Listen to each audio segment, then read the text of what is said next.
بسم اللہ الرحمن الرحیم۔ السلام علیکم ورحمۃ اللہ وبرکاتہ۔ برادران اسلام، آج میں آپ دوستوں کے ساتھ ایک خوبصورت ٹاپک لے کر مخاطب ہوں۔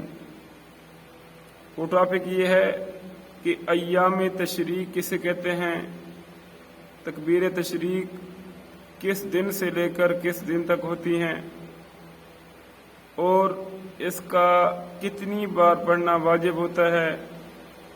تو سب سے پہلے ہم یہ سمجھتے ہیں کہ تکبیر تشریق کہتے کسے ہیں۔ اللہ اکبر، اللہ اکبر، لا الہ الا اللہ، واللہ اکبر، اللہ اکبر، وللہ الحمد۔ تو ان تکبیر تشریق کو 9 ذو الحج حرام سے لے کر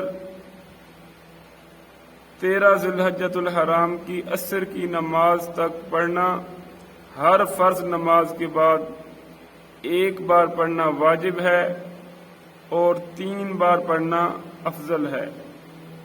اسی طرح اگر کسی بھائی کی کوئی رکعت، ایک رکعت چھوٹ جائے یا 2 یا 3 رکعتیں چھوٹ جائیں، تو جب وہ اپنی چھوٹی ہوئی رکعتوں کو دوبارہ مکمل کرے گا تو سلام پھیرنے کے بعد اس پر پڑھنا بھی واجب ہے۔ اللہ رب العزت ہم سب کو عمل کی توفیق عطا فرمائے۔ وما توفیقی الا باللہ۔